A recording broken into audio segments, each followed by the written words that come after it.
তাহলে আমরা সেকশন 3 তে দেখতেছি নির্ধারিত সময়ের পরে মূল মামলা দায়ের করা হলে দাদা শুনতে পাচ্ছি না।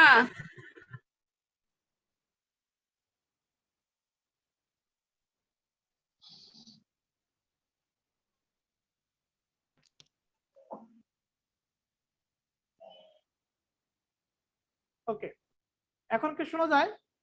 শোনা যায় তো কথা? শোনা যায়, শোনা যায়। নির্ধারিত সময়ের পরে মূল মামলা দায়ের করা হলে আদালত সেই মামলাকে খারিজ করে দেয়। দাদা শুনতে কিছু তাহলে নেটের প্রবলেম আপু, ওখানে আপনার ওখানে সম্ভবত নেটের প্রবলেম। শোনা যার তো কথা? সবাই জি ঠিক আছে? জি পরিষ্কার শোনা যাচ্ছে, কোনো সবাই একটা ঠিক জায়গায় আছে? প্রবলেম সেটা সবাই ঠিক আছে? হ্যাঁ,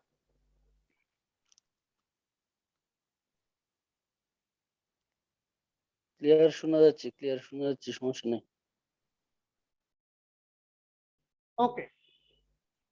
এখন আমার প্রশ্ন হচ্ছে,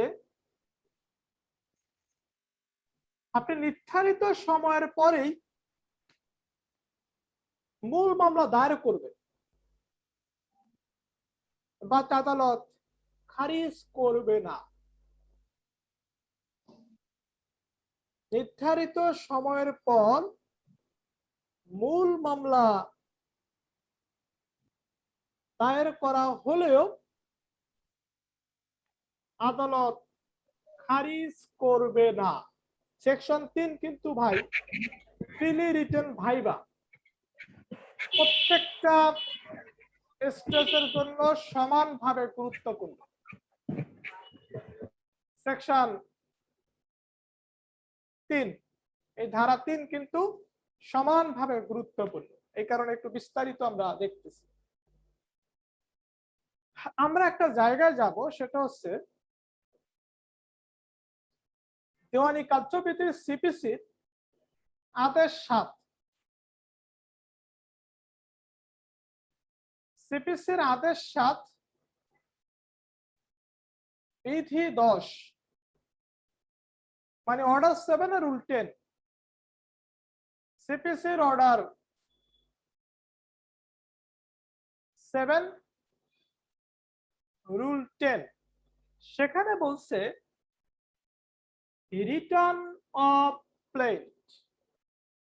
রিটার্ন অফ প্লেন্ট মানে হচ্ছে আরজি ফেরত। কি বলছে?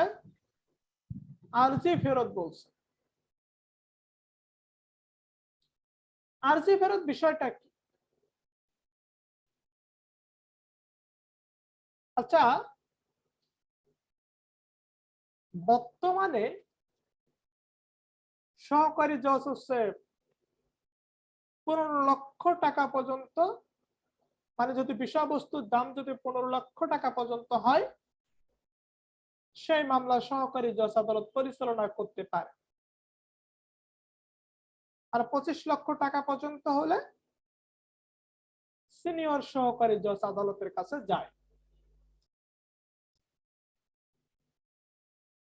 একটা মামলার মূল্য মান হচ্ছে 17 লক্ষ টাকা। 17 লক্ষ টাকা। খেয়াল করবেন, একটা মামলার মূল্যমান হচ্ছে 17 লক্ষ টাকা।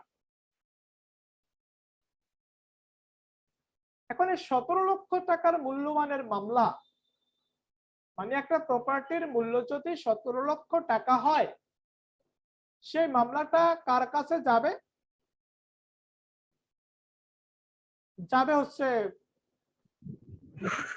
সিনিয়র সহকারী জজ আদালতে। যাবে হচ্ছে সিনিয়র সহকারী জজ আদালতে। তো আচ্ছা, আপনাদের যেভাবে মিউট করা আছে ঠিক এভাবেই রাখেন, এটাকে নাড়াচাড়া করেন না। হ্যাঁ, তাহলে কি হয়, ডিস্টার্ব হয়, কানের মধ্যে, আমার কানে আসে, সবার কানে যায়।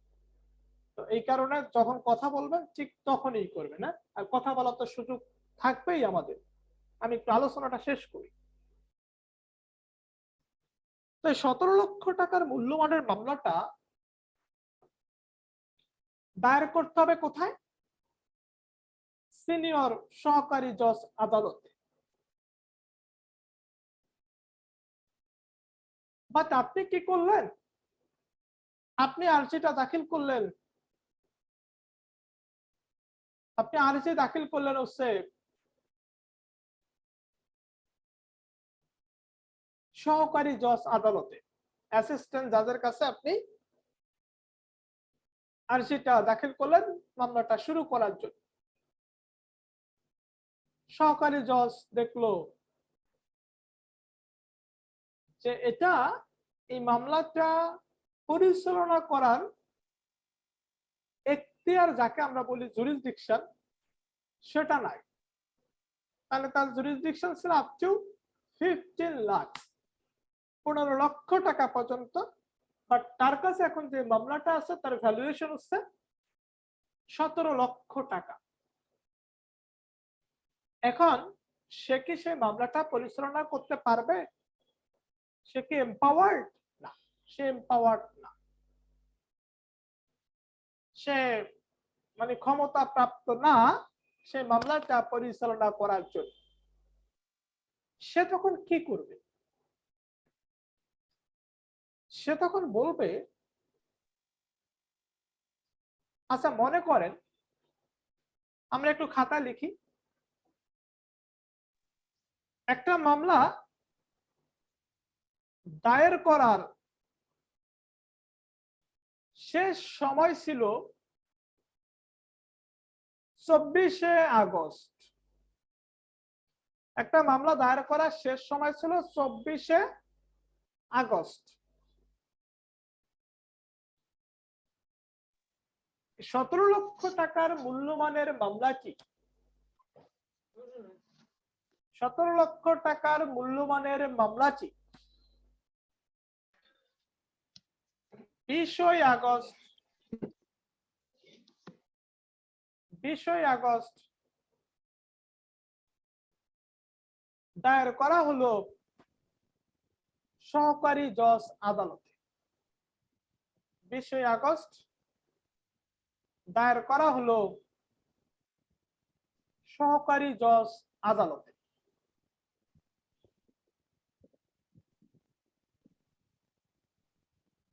তো সহকারী জজ আদালতে আর্জিতে যাওয়ার পর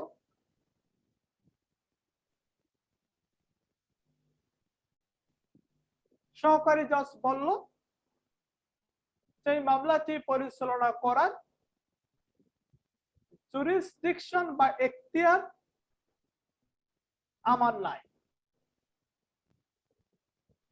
তাহলে সেই মামলাটার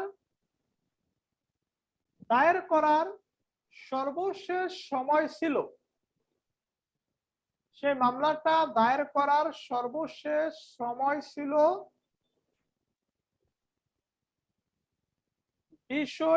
24শে আগস্ট। তো মামলাটা সহকারী জজ আদালতে দায়ের করা হলো 20শে আগস্ট, মানে 4 দিন আগে, নির্ধারিত সময় শেষ হওয়ার 4 দিন আগে। সহকারী জজ আদালত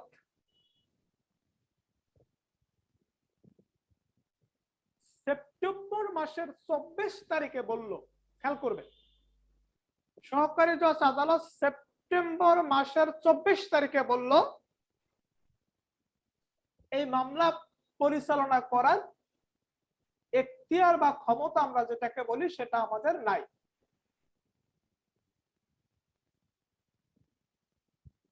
ভাই, সেপ্টেম্বর মাসের 24 তারিখে বলছে সহকারী জজ আদালত, তার মানে বিষয়টা দেখেন, বিষয়টা হচ্ছে এখন 24শে সেপ্টেম্বর কিন্তু মামলাটা পরিচালনা করতেছে না, মামলাটা পরিচালনা করতেছে না।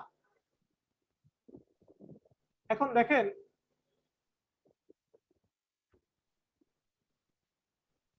এখন 24শে সেপ্টেম্বর, এখন সঠিক আদালত কোনটা? সঠিক আদালত হচ্ছে সিনিয়র সহকারী জজ আদালত। সিনিয়র সহকারী জজ আদালতে 25শে সেপ্টেম্বর গেল, মানে সিনিয়র সহকারী জজ আদালতে মামলাটি দায়ের করার জন্য 25শে সেপ্টেম্বর গেল। সিনিয়র সহকারী জজ এই মামলাটিকে খারিজ করবে কি করবে না, অর্থাৎ নির্ধারিত সময় শেষ হওয়ার পর, শেষ তো হয়ে গেছে, তারপরে যে আসল কোর্ট, সে আসল কোর্টে গেল। আসল কোর্ট কোনটা? সিনিয়র সহকারী জজ আদালত। তাহলে আমাদের সেকশন 3 বলতেছে যে নির্ধারিত সময়ের পরে যদি মূল মামলা দায়ের করা হয় সেটাকে খারিজ করে দিবে। আমরা যে ঘটনাটা পড়লাম যে নির্ধারিত সময়ে পার হওয়ার পর সিনিয়র সহকারী জজ আদালতে যে মামলাটি দায়ের করা হলো সেখানে কিন্তু সিনিয়র সহকারী জজ আদালত খারিজ করে দিতে বাধ্য, বাট করবে না, করবে না। আচ্ছা কেন করবে না? এটা তো মূল মামলা ছিল, ঠিক না? যেহেতু আরজি দাখিলের মাধ্যমে উপস্থাপন করা হয়েছে আদালতে, সো এটা একটা মূল মামলা। মূল মামলা হওয়া সত্ত্বেও নির্ধারিত সময়ের পরে মামলাটি দায়ের করা হলো, তবু আদালত খারিজ করলো না। কেন? আমরা সেকশন 14তে যাব, তামাদিয়ানের 14। সেকশন 14 তামাদিয়ান।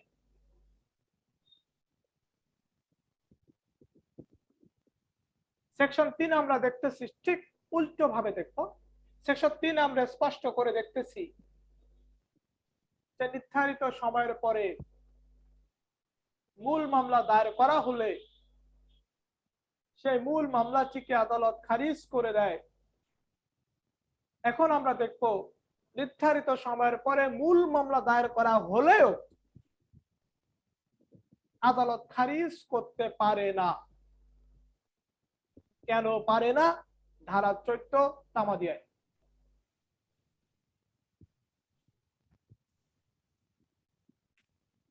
এখানে বলা হয়েছে যে আমার গুড ফেইথ আছে, good faith. Good faith means সরল বিশ্বাস। এই সরল বিশ্বাসে আমি কি করলাম,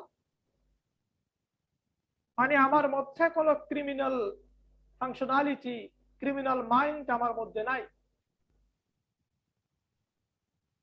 এই ক্রিমিনাল মাইন্ড ছাড়া, মানে good faith, in good faith, good faith আমি কি করলাম, একটা আদালতে মামলা দায়ের করলাম। কিন্তু আমি দেখলাম আমি যে আদালতে মামলাটি দায়ের করলাম সেই আদালত আমার মামলাটি পরিচালনা করার ক্ষমতা রাখে না। যেমন আমরা যে একটু আগে যে ঘটনাটা আলোচনা করলাম, আমি গেছি সহকারী জজ আদালতে, সহকারী জজ আদালত বলতেছে বাবা এই মামলাটা আমি পরিচালনা করতে পারবো না। তখন সিনিয়র সহকারী জজ আদালতে যাইতে যাইতে, মানে যেটা আমার জন্য প্রপার কোর্ট, সঠিক আদালত, সঠিক আদালতে আমি যখন যাচ্ছি এদিক দিয়ে আমার সময় আর নাই। কিসের সময় নাই? মামলা করার সময়টা নাই, মামলা করার সময় নাই। তাহলে গুড, এবার একটু লিখি, সরল বিশ্বাসে, সরল বিশ্বাস শব্দটা আমরা কখনো ইউজ করবো না। গুড ফেইথ, গুড ফেইথে এখতিয়ারবিহীন আদালতে, গুড ফেইথে, এখতিয়ারবিহীন আদালতে। এখতিয়ারবিহীন বলতে যেই কোর্টের জুরিসডিকশন নাই। গুড ফেইথে এখতিয়ারবিহীন আদালতে মামলা দায়ের করার কারণে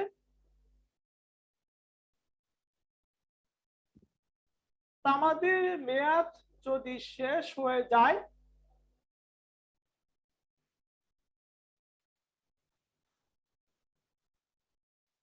এবং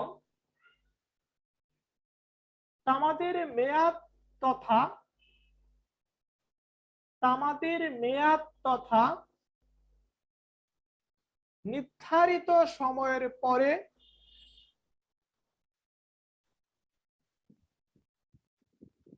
মামলাটি তখন দায়ের করা হলে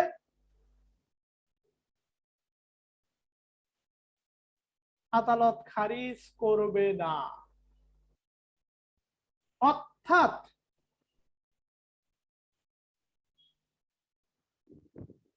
তিন ধারায় বলা হচ্ছে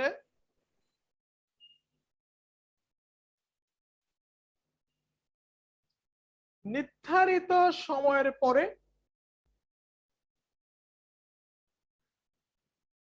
মূল মামলা দায়ের করা হলে আদালত দায়েরকৃত মামলাটিকে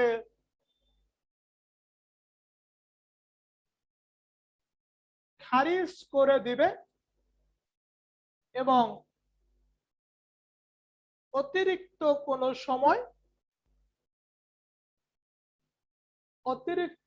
সময়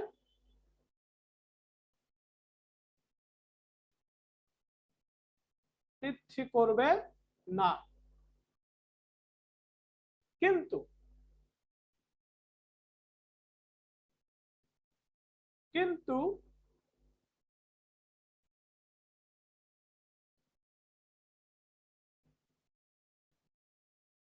ধারা 14তে আমরা দেখতে পাই ধারা 3-এর বিপরীত দিক, অর্থাৎ নির্ধারিত সময়ের পরে মামলা দায়ের করা হলেও আদালত খারিজ করবে না। তবে কন্ডিশন আছে, শর্ত হচ্ছে সরল বিশ্বাসে হতে হবে, ইন গুড ফেইথ, সরল বিশ্বাসে হতে হবে।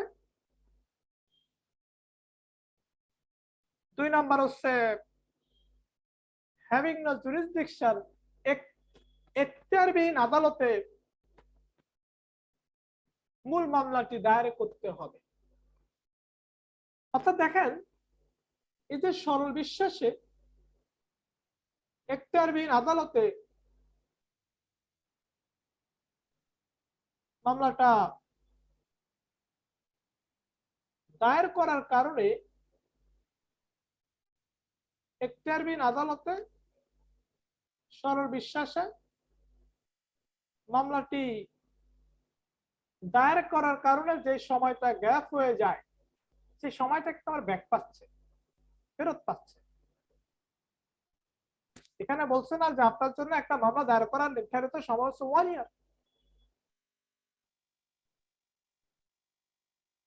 বাট আপনি যে ভুল আদালতে মামলা দায়ের করছেন এই কারণে আপনার 1 ইয়ার সময়টা পার হয়ে গেছে। সো আপনার হাতে আর কোনো সময় আছে নাই, আপনার হাতে কিন্তু আর সময় নাই, তারপর আদালত সময় দিতেছে, বলতেছে ওকে যেটা একটা ভুল হয়ে গেছে, যেহেতু সরল বিশ্বাসে আপনি ওই কোর্টে মামলা দায়ের করছিলেন, এখানে যে সময়টা গ্যাপ হয়ে গেছে এই সময়টা আপনাকে আবার দেওয়া হলো।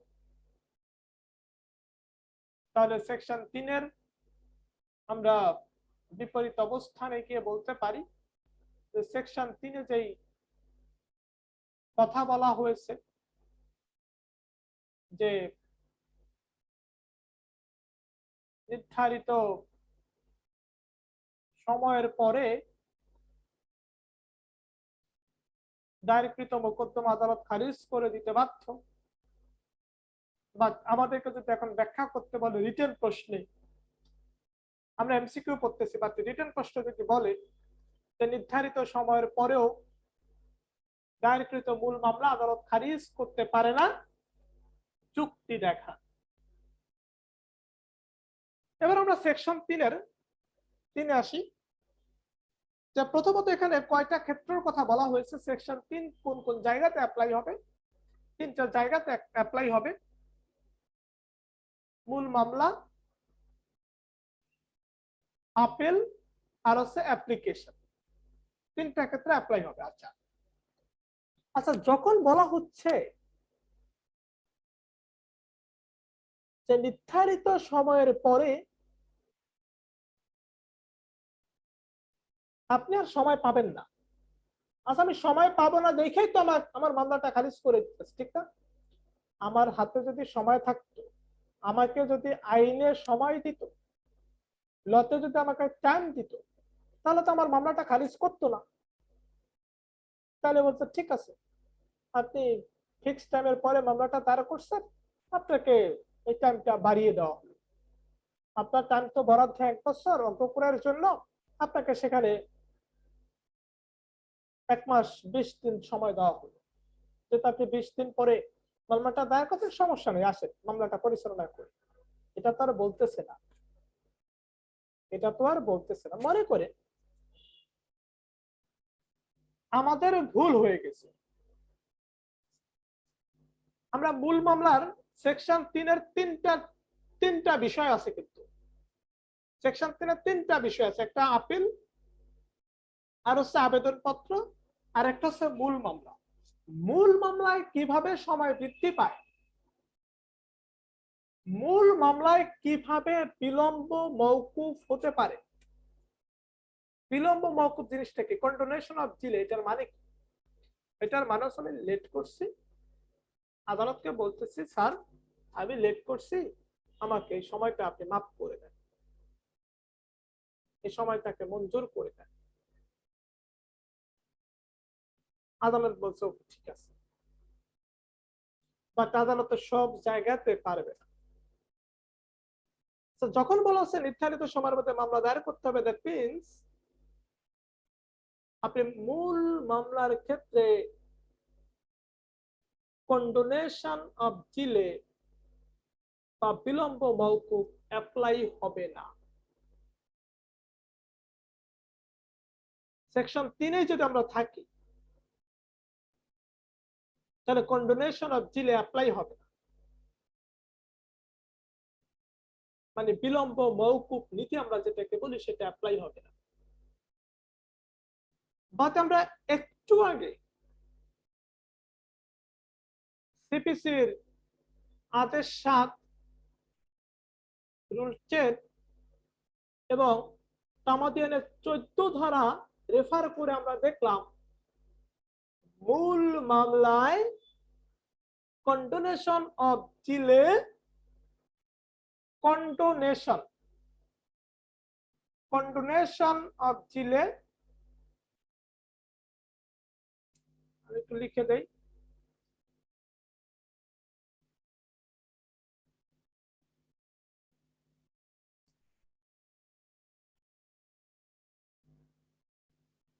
কন্ডোনেশন অফ ডিলে দেখা যাচ্ছে, কন্ডোনেশন অফ ডিলে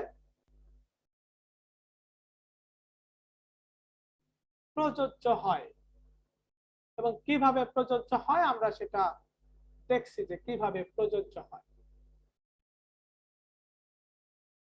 কারণ আমি এখতিয়ারবিহীন আদালতে মূল মামলা দায়ের করার কারণে আমার যে সময়টা নষ্ট হয়ে গেছে, সেই সময়টাকে আদালত বলতেছেন আপনার সময় নষ্ট হয়ে গেছে, গেছেই, আপনি এখন মামলা দায়ের করলেই খারিজ করে দিবে, এটা তো বলতেছে না। সো আমি মূল মামলা দায়েরের ক্ষেত্রে বিলম্ব করছি, লেট করছি, তার মানে সেকশন 3-এ যে কথাটা বলা হচ্ছে সেই কথার উল্টো গিয়ে সেকশন 14 বলতেছে। এটা একটা পয়েন্ট। এখন আচ্ছা, তাহলে মূল মামলায় লেট করলে সমস্যা নাই, কেন সমস্যা নাই? আমরা ধারা 14 দেখলাম। তাহলে সেকশন 3-এর বিষয়বস্তু 3টা, সেখান থেকে আমরা একটা বিষয়বস্তু আমাদের ক্লিয়ার। এখন আসি আপিল এবং অ্যাপ্লিকেশন থাকে। সেকশন 3-এ আপিল এবং অ্যাপ্লিকেশন বাকি থাকে। তারপরে সেকশন 3-এ যদি বলা হয়, তাহলে সেকশন দাদা বিলম্ব মওকুফের আবেদন আমরা কত ধারায় করব? না, আমি আসতেছি হ্যাঁ। আপনার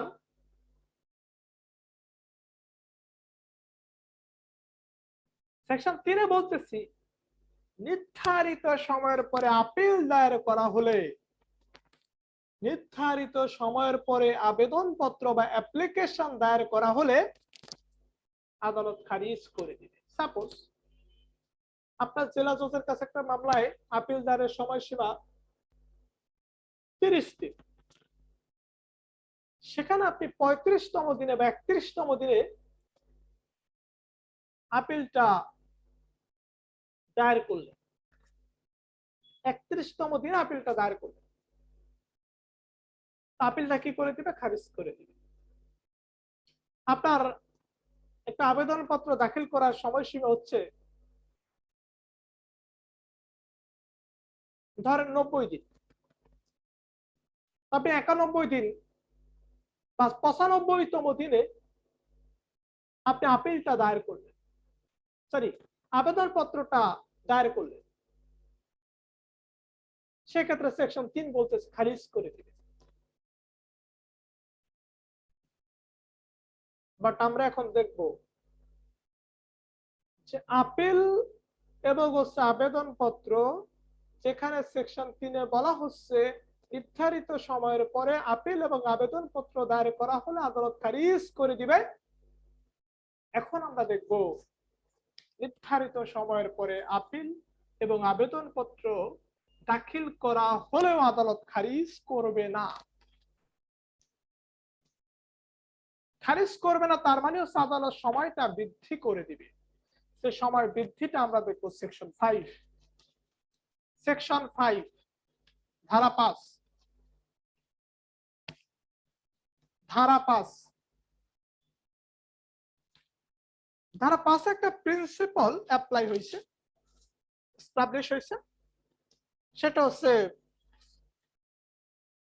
আমরা বলি কন্ডোনেশন অফ ডিলে। না, সেকশন 5 বিষয়টা এরকম না। সেকশন 5-এ এটা বলে দিছে যে extension of period in certain cases, এটা হচ্ছে টাইটেল, যে কিছু কিছু ক্ষেত্রে সময় বাড়ানো যায়, কিছু কিছু ক্ষেত্রে সময় বাড়ানো যায়। সেকশন 5-এ বলছে সে কিছু কিছু ক্ষেত্রগুলো কি? সকল কিছু আসবে, সকল কিছুতেই, যেমন আপিল হতে পারে,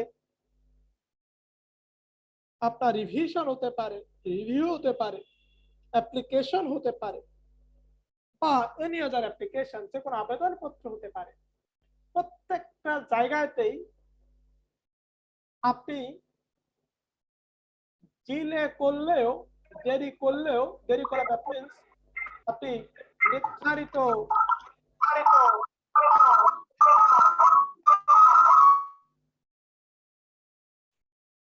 নির্ধারিত সময়ের পরে এগুলো দায়ের করার পর আপনি টাইমটা পাচ্ছেন। যেমন আপিল করার সময়সীমা হচ্ছে 30 দিন, আপনি 35তম দিন আপিল করছেন এবং আদালতকে বলতেছেন আদালত আমি তো 5 দিন দেরি করছি, এটা আমাকে মাফ করে দেন। এই 35তম দিনকেই আপনি 30তম দিন হিসেবে ধরে নেন।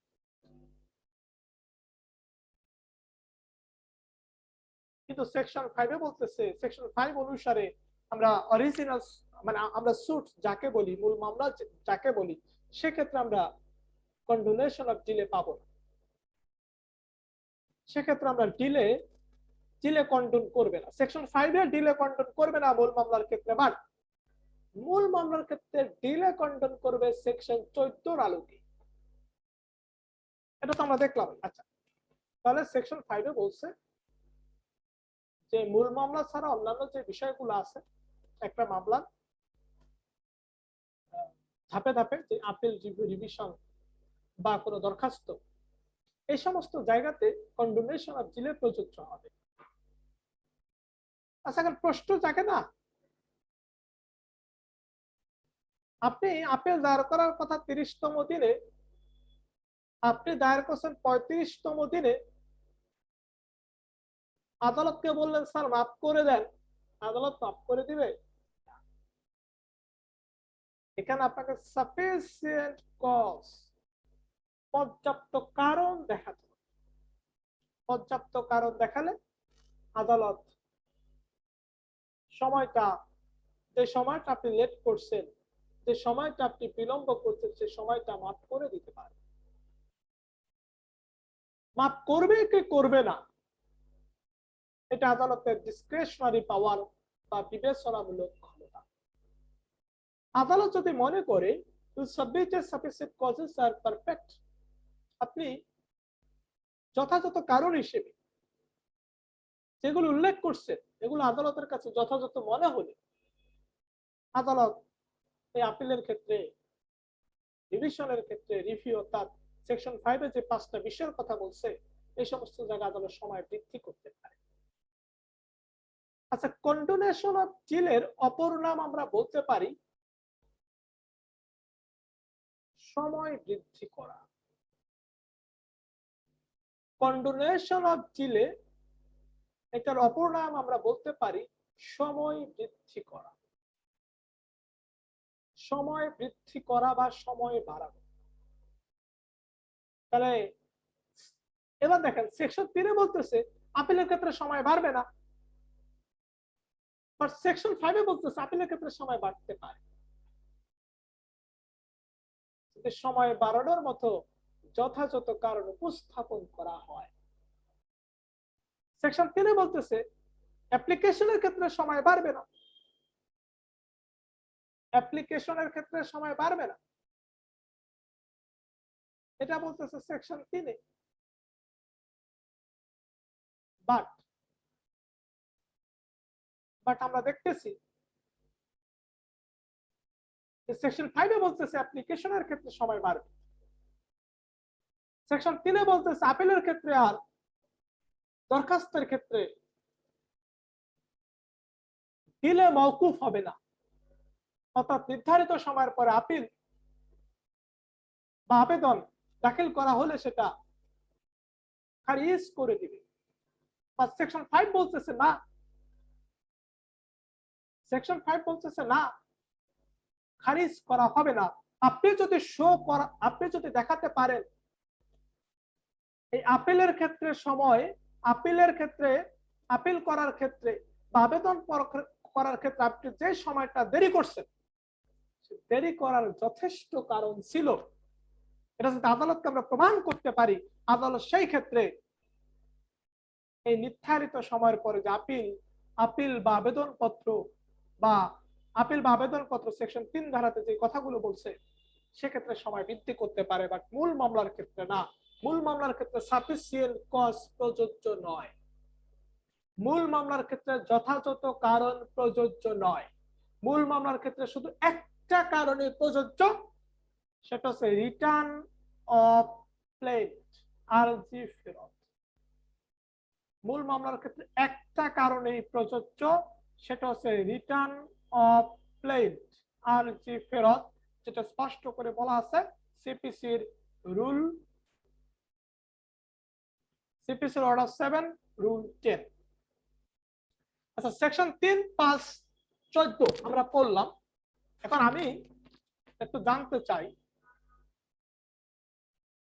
আপনারা বলবেন আমি কিন্তু চাইলে এতক্ষণ 8-10টা ধারা পড়ে ফেলতে পারতাম, এটা কোনো ঘটনাই ছিল না। মানে আমি কি এভাবে একটু বিস্তারিত আলোচনা করে যাব প্রত্যেকটা জায়গা? জি স্যার এভাবে করে যাবেন স্যার। নাকি টোটালি যেটা এমসিকিউ এমসিকিউ বলতে আমরা যেটা বুঝি সেটা করে যাবো কোনটা? দাদা না স্যার আপনি বিস্তারিত যেভাবে আলোচনা বলছেন করেন, এই বিস্তারিত নাহলে বোঝা স্পষ্ট যাবে হচ্ছে না। স্যার। ওকে,